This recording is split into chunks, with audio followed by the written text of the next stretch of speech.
यीशु तू है महान, तेरी जय तेरी जय तेरी जय। तू जो आया मेरे जीवन में, लेके खुशियाँ लेके प्यार। यीशु तू है महान, तेरी जय तेरी जय तेरी जय। तू जो आया मेरे जीवन में, लेके खुशियाँ लेके प्यार। यीशु तू है महान, तेरी जय तेरी जय तेरी जय। यीशु मसीह के अति पवित्र और महान नाम में आप सभी को मेरा जय मसीह। आइए प्यारो, आज के मनन की शुरुआत करते हैं हमारे प्यारे प्रभु यीशु मसीह को स्मरण करते हुए। आज के आराधनात्मक मनन के लिए हम मत्ती रचित सुसमाचार अध्याय 12 पद 42 को पढ़ेंगे। दक्षिण की रानी न्याय के दिन इस युग के लोगों के साथ उठकर उन्हें दोषी ठहराएगी, क्योंकि वह सुलेमान का ज्ञान सुनने के लिए पृथ्वी के छोर से आई। और देखो, यहाँ वह है जो सुलेमान से भी बड़ा है। जिस बात का जिक्र हम यहाँ पर देखते हैं, दक्षिण की रानी सुलेमान का ज्ञान सुनने के लिए आई। उस घटना को देखने के लिए हमें पहला राजा अध्याय 10 पद 1 से लेकर 13 तक पढ़ना होगा, लेकिन हम उसमें से कुछ पदों को पढ़ेंगे। पहला राजा अध्याय 10 पद 1। जब शिबा की रानी ने यहोवा के नाम के विषय सुलेमान की कीर्ति सुनी, तब वह कठिन कठिन प्रश्नों से उसकी परीक्षा करने को चल पड़ी। राजा सुलेमान को परमेश्वर ने अद्भुत बुद्धि, ज्ञान और समझ दी थी। उसकी बुद्धिमानी और उसके कार्यों की चर्चा बहुत से देशों में फैली हुई थी। उसी कीर्ति को सुनकर शिबा की रानी लगभग 1500 मील अर्थात 2400 किलोमीटर की यात्रा पार करके उसे मिलने के लिए आई। उसने बहुत से उपहार अपने साथ लिए राजा सुलेमान को देने के लिए। उसने बहुत से प्रश्न राजा सुलेमान को पूछे। पद 3 में हम पढ़ते हैं, सुलेमान ने उसके सब प्रश्नों का उत्तर दिया। केवल इतना नहीं, उसने सुलेमान के कार्यों को देखा, उसके भोजन को देखा, कर्मचारियों को देखा। इन बातों को देखकर पद 5 में हम पढ़ते हैं, वह चकित रह गई। फिर पद 8 और 9 में हम देखते हैं, उसने परमेश्वर की बढ़ाई की। पद 10 में हम देखते हैं, उसने राजा को बहुत से उत्तम उपहार दिए। उसमें से एक उपहार है 120 किक्कार सोना, लगभग 4.5 टन, 4500 किलो सोना उसने राजा को उपहार के रूप में दिया। पद 13 में हम देखते हैं, शिबा की रानी ने भी कुछ बातों को चाहा और राजा सुलेमान ने उसको उसकी इच्छा के अनुसार दिया। फिर राजा सुलेमान ने उसको अपनी उदारता से बहुत कुछ दिया। फिर वह अपने जनों समेत अपने देश को लौट गई।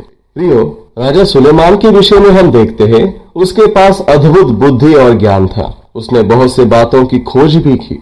लेकिन प्रियो, जिस प्रकार हमने मत्ती रचित सुसमाचार अध्याय 12 पद 42 में पढ़ा, यहाँ वह है जो सुलेमान से भी बड़ा है। वह अर्थात हमारा प्रभु यीशु मसीह है, जो सुलेमान से बड़ा है, सुलेमान से श्रेष्ठ है। पहला कुरिन्थियों अध्याय 1 पद 24 में हम पढ़ते हैं, परंतु जो बुलाए हुए हैं, क्या यहूदी क्या यूनानी, उनके निकट मसीह परमेश्वर की सामर्थ्य और परमेश्वर का ज्ञान है।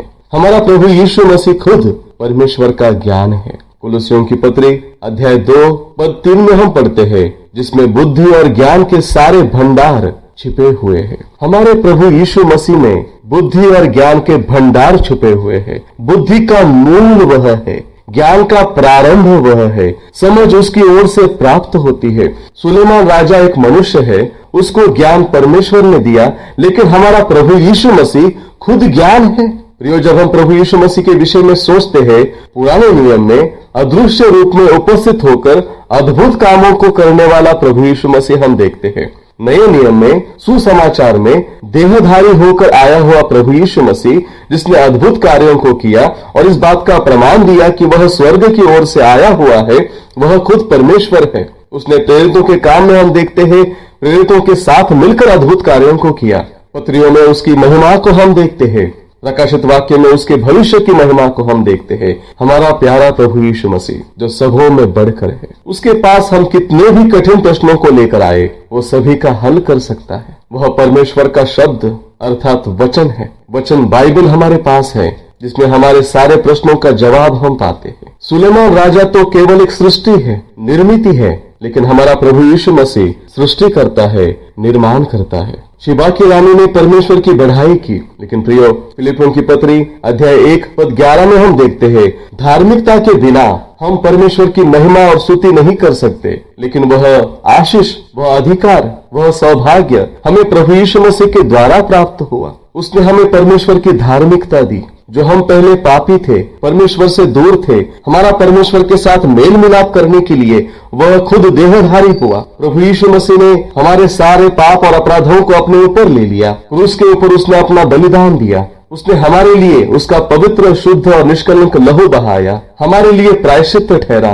हमारे बदले मारा गया, तीसरे दिन फिर से जी उठा। उस पर विश्वास रखने का मन परमेश्वर ने हमें दिया। विश्वास का कर्ता और सिद्ध करने वाला खुद प्रभु यीशु मसीह है। परमेश्वर ने हमें पुत्र की ओर खींचा, उसने हमारा उद्धार किया, हमें धर्मी ठहराया। जो धार्मिकता हमें प्रभु यीशु मसीह के द्वारा प्राप्त हुई है, उसी के द्वारा आज हम परमेश्वर की बढ़ाई और आराधना कर सकते हैं। उस रानी ने राजा को बहुमूल्य उपहार दिए। प्रियो, आज हमें अपना तन, मन, धन सब कुछ उसे देकर उसकी आराधना करनी है, क्योंकि वह उसके योग्य है। रानी ने सुलेमान राजा से कुछ बातों को चाहा, सुलेमान ने दिया, उदारता से दिया। फिलिपियों की पत्री अध्याय 4:19 में हम पढ़ते हैं, मेरा परमेश्वर भी अपने उस धन के अनुसार जो महिमा सहित मसीह यीशु में है, तुम्हारी हर घटी को पूरी करेगा। हमारा परमेश्वर धनी है। प्रभु यीशु मसीह में उस धन को, उस विपुलता को उदारता से वह हमें देता है। उसकी भलाई, उसकी करुणा, उसका अनुग्रह,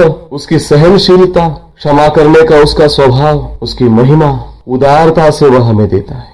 यारो, आइए हमारे प्रभु यीशु मसीह के लिए हम परमेश्वर का धन्यवाद करें। वह सब राजाओं में श्रेष्ठ है, सारे न्यायियों में श्रेष्ठ है, सारे भविष्य वक्ताओं में श्रेष्ठ है, सारे चेलों में श्रेष्ठ है, प्रेरितों में श्रेष्ठ है, पवित्र जनों में श्रेष्ठ है, स्वर्गदूतों से भी वह श्रेष्ठ है। वह सबसे बड़ा है, वह महान है। उसकी महानता को स्मरण करते हुए आज हम परमेश्वर की आराधना करेंगे। परमेश्वर के धन्य नाम की महिमा हो। मैं पापों में डूबा, ऐसा डूबा,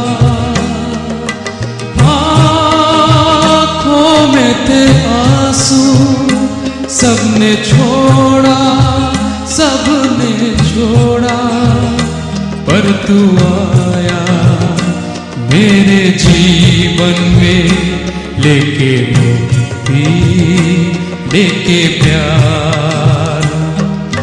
यीशु तू है महान, तेरी जय, तेरी जय।